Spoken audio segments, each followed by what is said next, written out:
Hey guys, Frank here, and today we're going to talk about something that I did wrong so many times, and I did it during a workshop, and I actually told guys, hey, this doesn't look wrong at all, it looks great. So let's talk about the sandwich technique, or in other words, how the heck do I use smoke in real life?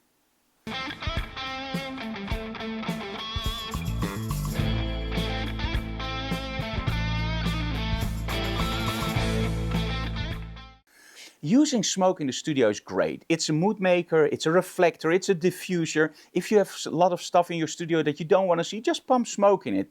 It's not really that easy, but you get the idea, right? Now, when I started with smoke many moons ago, I actually started in a smaller studio. And the problem that I had, of course, was how do I keep the smoke under control? Now, the idea was really simple. Create a dark backdrop, get some strobes that light the smoke from the back, that the smoke really shows up, and make sure that the model is way in front, and then I shoot it. It looked absolutely great. However, and let me just show you the image. As you can see in this image, it's hard to say because I really like the image, but do you see there's no connection between the smoke and our model? So you see this model standing in front of the smoke and the black backdrop, and it looks great, but there's no real connection. You could create it in AI, of course. Now, do take notice of one thing. If you create something like this in AI, the backlights, of course, will not hit your model, so the colors will be different. Now, the tip for today is if you like this effect, well, great, you can create it easily. Make sure that your model is in front of the smoke, pump the smoke behind your model, and you have your perfect backdrop. However, if you want to make sure that your model is part of the smoke, this is where it becomes a little bit more tricky. Now, when we look at smoke, we have two different kinds of smoke machines. I've said it a few times before. We have the water-based machines and the oil-based machines. Now, very quickly, the water-based machines take a lot of time to warm up.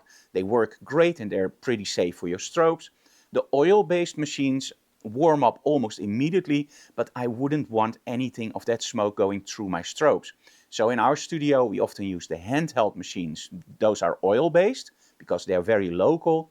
And we use our water-based machines, of course, to pump the whole area full of smoke because, well, water-based doesn't really hurt our strobes.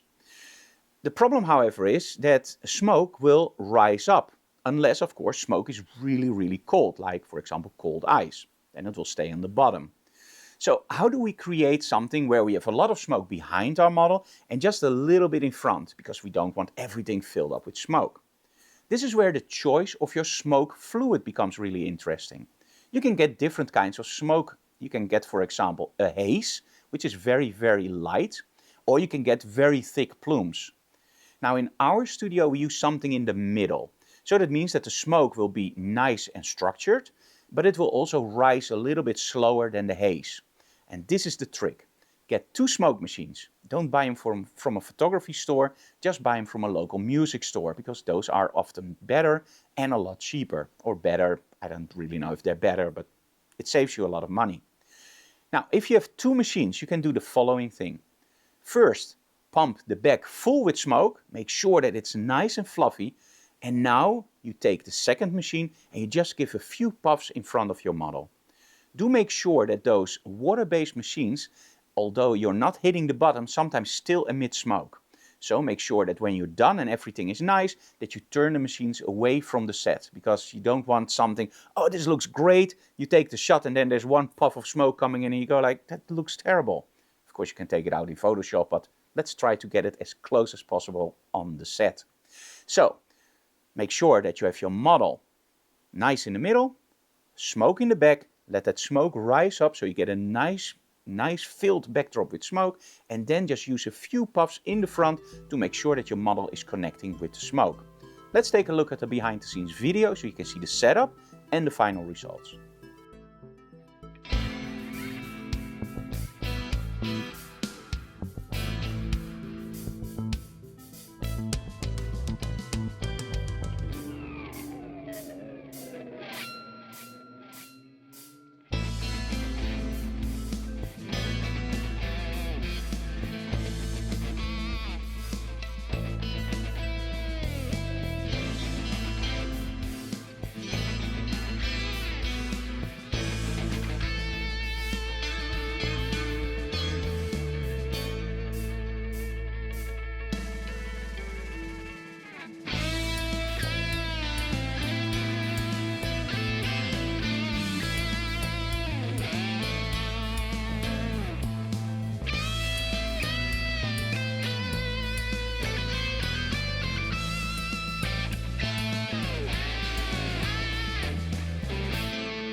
Smoke in the studio is one of the coolest things to do. It's great, but make sure that if you have a smoke alarm, that you use a little cap to put on the smoke alarm, because otherwise you get a call from your insurer or your company that monitors your smoke alarm like, hey, smoke alarm is going off. And you go like, yeah, I'm in the middle of a workshop. It really happened. So next time you use smoke, try the sandwich technique. First try it just with the backdrop, smoke and your model. And if you like that, great. And then just try a little bit of smoke in the front to connect the two together. Use it as a little bit of a glue. I hope you enjoyed this tip about smoke. Let's see you for the next one.